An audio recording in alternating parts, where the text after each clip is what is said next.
Hey everybody, if you guys are new to my channel, my name is Natalie and I make nursing videos, and if you've seen one of my videos before, then welcome back.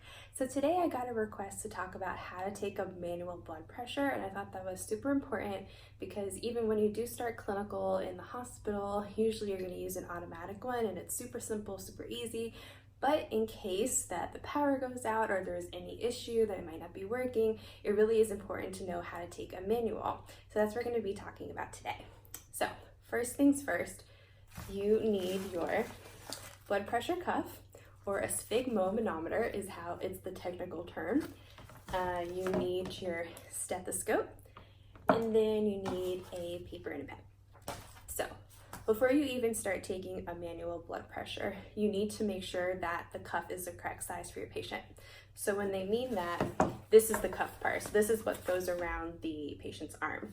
So they have ones for pediatrics, ones for the premature babies that they're very, very, very tiny. They have ones, regular ones, which is this one. They have extra large ones and small ones. So you really want to make sure that you have the correct cuff size for your patient, because if it's the wrong size, it could be too high of a reading or too low of a reading. And when you're in the hospital, you really want to make sure that you have the correct readings as spot on as possible. So along with that is the correct cuff size. Also, sorry, I have to look at my notes for what I was going to say. So when you're dealing with an outpatient person or someone that can sit up, what you want them to do is you want them to sit up. You want their feet firmly on the ground. You do not want them to be cross-legged or dangling. You want them firm on the ground. And if they are laying down, you at least want them to be uncrossed. And people usually prefer to use the left arm just because obviously it's closer to the heart. But if that's not the case, if they're unable to use it for whatever reason, and if there is a reason, they usually will put it on the patient's door to make sure that you don't use a certain arm. But usually if you can't use the left arm, the right arm is just as fine. All right, so we're just gonna go ahead and actually get started with how to take a manual blood pressure. So I'm kind of gonna head in, show you the parts to the blood pressure cuff. So this is the part where you're going to read the systolic blood pressure and the diastolic blood pressure. And I'm sure you guys have already learned systolic is the contraction, diastolic is the relaxation. And the systolic is going to be the top number / diastolic, which is the bottom number. So the readings are by tens, which is I think you can kind of see the thicker bands, and then the little ones are by twos. So when you're reading it, it's very important to make sure that you're accurate when you hear the first bump or beep or whatever you want to call it. So you have that part.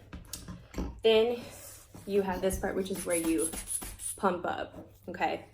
You have this little part right here, and it swivels and it turns. So when you turn it all the way to the left, it's going to be very loose. And when you take it, you want to turn it all the way to the right so that it's tight. And then you're going to pump that way. And one thing that I like to do is I don't always push it all the way, because when you're trying to release it, sometimes it's hard, and then you really release it quickly and then it's not a good reading. So if you kind of just want to lightly tap it to all the way to the right, and when you hold it like this, you can kind of see, it's hard, so that you can slowly release it that way and you have more control. That is the best way that I think you should do it, so that you can get the most accurate reading that you can, along with the cuff. So now they have a placement of, this is a little arrow where you're going to put the cuff on the patient. So this is where you would put it if you're using the left arm, where you would put it if you're using the right arm. So I'm just going to demonstrate on myself. Obviously, I'm not going to be able to take my own blood pressure just because there's a lot going on, but I can show you kind of where things go, what to listen for, what to write down, and the whole works. So we're going to use my left arm. So for example, when you are doing a blood pressure, let me kind of stood up a little bit. When you're doing a blood pressure, you want the diaphragm of the stethoscope to go kind of right about here. So we're going to go ahead and put the blood pressure cuff, and since I'm using my left arm, you want to use the arrow that says left arm. So I'm going to put that pointing right over here. So this can be a little bit complicated, but Okay, so it's not as tight as I would want it to be, but it's a little bit difficult with just one hand. So, but you can see that it's pointing right down here, and you want it like a couple of inches above so that you actually have room to put the diaphragm of your stethoscope. So you're gonna have this, and you're gonna kind of slip it right there. And that's gonna be the perfect spot for you to hear what you need to hear properly. So pretend that I have these on my ears. So when you're listening, again, you wanna turn it all the way up to the right. Not all the way so tight where you can't push it back, but just like slightly enough where it's like tapped on there. So what you're gonna do is you're going to, well, first of all, a lot of times people will ask, what is your normal blood pressure range? Because they're trying to see how far up they can pump. So for example, if I have, let's just say my blood pressure is about 120/80. So now they know that they can pump a little bit past 120 so that they can hear if it's at 120 or not. That's just an example, because they don't want to be pumping so high up where it's totally constricting and it's hurting the patient. So they just really want to make sure that they're pumping in to the right amount.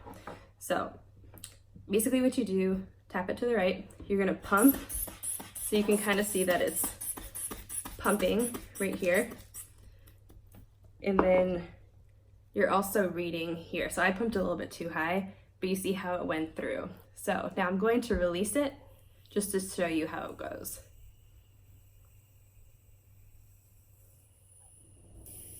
And then when you hear what you need to hear, just let the patient let it go, because it's a little bit strong for the patient. So that's kind of what it looks like. As far as what you are hearing, when you pump it, so for example, let's just say, so when you pump it, you can kind of,